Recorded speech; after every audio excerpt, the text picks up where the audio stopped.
আজ এই মরশুমে পাওয়া যায় এমন সব টাটকা সবজি দিয়ে বেশ পুষ্টিকর সুস্বাদু এক্কেবারে নির্ঝঞ্ঝাট নিরামিষ ছ্যাঁচড়ার রেসিপি করে দেখাবো। আসুন তাহলে রেসিপিটা দেখে নিই। নমস্কার বন্ধুরা, শম্পার রান্নাঘরে সবাইকে স্বাগত জানিয়ে শুরু করি আজকের আরেকটা নতুন পর্ব, নিরামিষ ছ্যাঁচড়া। এর জন্য এখানে আমি সবজি কেটে নিয়েছি ঠিক এইভাবে। নিয়েছি পটল, পুঁই শাক, মিষ্টি কুমড়ো, পেঁপে, বরবটি। পুঁই শাকের একটু মোটা ডাঁটিগুলো আমি এইভাবে একটু চিড়ে দিয়েছি, পুরোপুরি কিন্তু এটা দুভাগ করে রাখিনি। এর সাথেই নিচ্ছি গাঁটি কচু, বেগুন আর আলু। একটু খেয়াল করুন, সমস্ত সবজি কিন্তু আমি এরকম ফ্ল্যাটভাবে কেটেছি যাতে সুন্দরভাবে সেদ্ধ হয় আর এর ভেতরে স্বাদটাও ভালোভাবে ঢুকতে পারে। এর সাথেই পুঁই শাকগুলো এরকম করে আলাদা করে রেখেছি, ডাঁটাগুলো আলাদা রেখেছি আর শাকগুলো ধুয়ে পরিষ্কার করে একটু এরকম রাফলি চপ করে রেখেছি। একটু বড় বড় টুকরো করে রাখলেই হবে। রান্নাটা শুরু করি। সর্ষের তেলেই রান্না করব। যে কোনো রান্নার তেল দিয়েই রান্না করা যাবে, তবে এই সমস্ত বাঙালি রান্না কিন্তু সর্ষের তেলেই বেশি ভালো লাগে। আমি এখানে 3 টেবিল চামচ পরিমাণ সর্ষের তেল নিলাম। তেল গরম হলে এর মধ্যে হাফ চা চামচ 5 ফোড়ন আর একটা শুকনো লঙ্কা, তার সাথে একটা তেজপাতা ফোড়নে দিলাম। রান্নায় তেলের পরিমাণ সবাই নিজের পছন্দ মতো দেবেন, তবে আমি যে পরিমাণ সবজি রান্না করছি তাতে কিন্তু এই তেলটা লাগবে। বরং বলা ভালো, এই ধরনের রান্নায় একটু বেশি তেল দিলে স্বাদটা ভালো হয়। এর মধ্যেই দিয়ে দিলাম, মানে ফোড়নটা হয়ে যাবার পরে এর মধ্যে শক্ত যে সবজিগুলো রয়েছে সেগুলো দিয়ে দিলাম। মিষ্টি কুমড়ো আমি ঠিক এইভাবে কেটেছি, একটু একটু খোসা রেখে দিয়েছি। এর স্বাদটাও ভালো লাগে আর খোসাটাও কিন্তু বেশ পুষ্টিকর। রান্নায় যে পরিমাণ নুন লাগবে সেটাও এই সময়ে দিয়ে দিচ্ছি। ভালোভাবে নাড়াচাড়া করে অল্প কিছুক্ষণ, মিনিট 2 সময় ধরে একটু ভেজে নিচ্ছি মিডিয়াম আঁচে।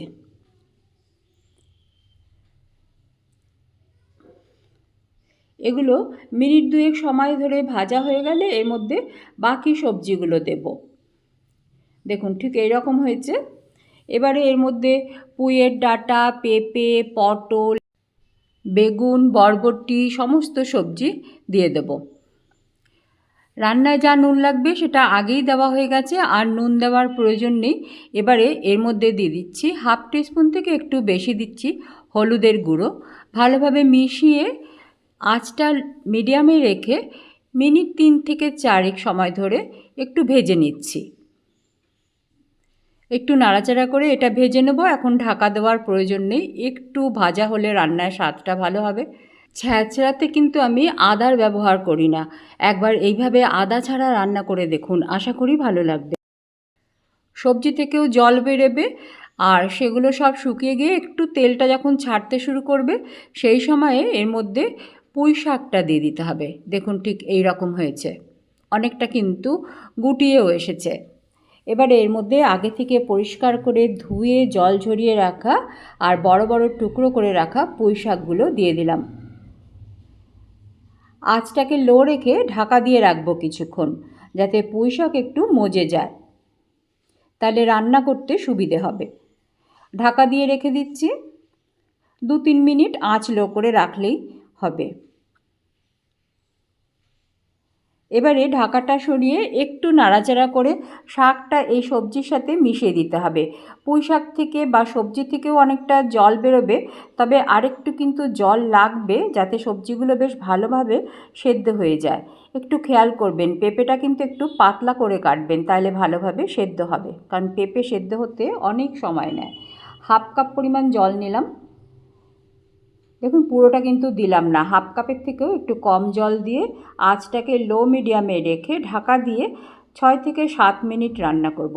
মাঝে কিন্তু ঢাকাটা সরিয়ে দিয়ে একবার ওলট পালট করে দিতে হবে, যাতে সমস্ত সবজি, মানে নিচের সবজি আর ওপরের সবজি সবগুলো যেন ভালোভাবে সেদ্ধ হতে পারে, সমানভাবে যেন সেদ্ধ হয়। সেই জন্য আরও কিছুক্ষণ 4-5 মিনিট আঁচ লো করে ঢাকা দিয়ে রাখলাম। এই সময়ে মশলাটা রেডি করে নিচ্ছি। দেখুন নিচ্ছি 1 চা চামচ গোটা ধনে।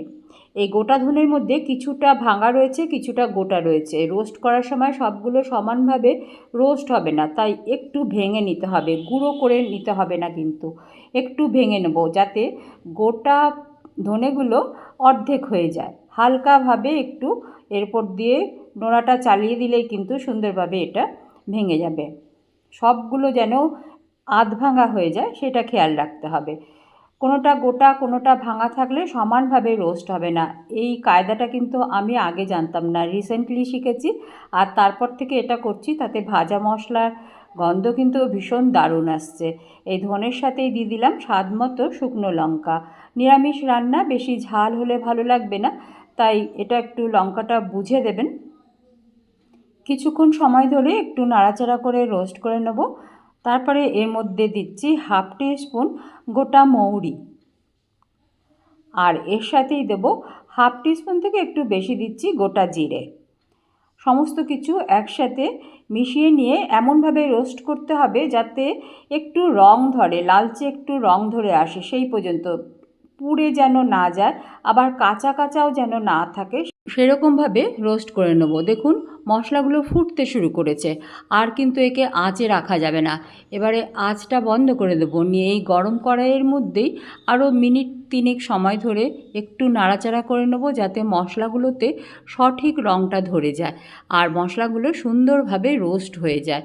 তাতে কিন্তু তরকারির গন্ধ যেমন আসবে সেরকমই এর স্বাদও আসবে। দেখুন এটা একটু ঠান্ডা করে নিয়ে গুঁড়ো করে নেব।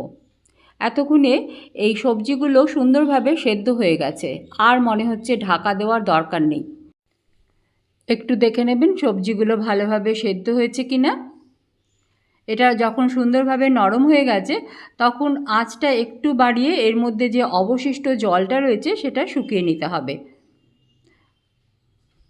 দেখুন শুকিয়ে এসেছে জলটা। এই সময়ে এর মধ্যে চিনি দিতে হবে। এই রান্নায় কিন্তু চিনি মাস্ট, একটু মিষ্টি মিষ্টি হলে বেশ ভালোই লাগবে। নিজের পছন্দের পরিমাণে চিনিটা দিয়ে দিতে হবে। আমি হাফ টিস্পুন মতো দিলাম।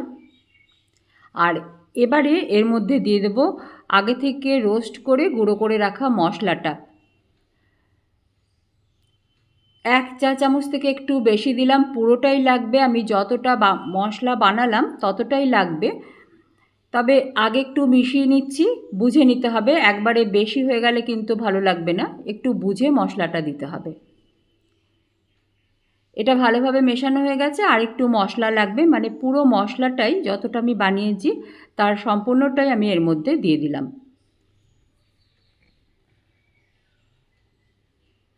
নুন ঝাল মিষ্টি সব কিছু দেওয়া হয়ে গেছে। মশলাটা ভালোভাবে মিশিয়ে নিয়ে আমি যেমন করি খুন্তিটার সাহায্যে এর লিডটাকে হালকা ফাঁকা রেখে, মানে একটু কাত করে রেখে আঁচ একদম লো করে দিয়ে এটা ভালোভাবে শুকিয়ে নেব। এই কাজটা কিন্তু করতে হবে, তাহলেই কিন্তু এই রান্নাটাতে মানে ছ্যাঁচড়ায় সুন্দর একটা স্বাদ আসবে। মিনিট 3 সময় ধরে আমি এইভাবেই রাখলাম। আঁচ একদম লো করা রয়েছে। দেখুন এতে জলটাও শুকিয়ে যাবে আর রান্নাও ভীষণ সুস্বাদু হবে। এই সময়ে কিন্তু একটু ধৈর্য ধরে রান্নাটা করতে হবে। আমি আরও একবার কিন্তু ওই প্রসেসটাকে রিপিট করব, যতক্ষণ না বেশ সুন্দরভাবে চরচর করে শব্দ হচ্ছে।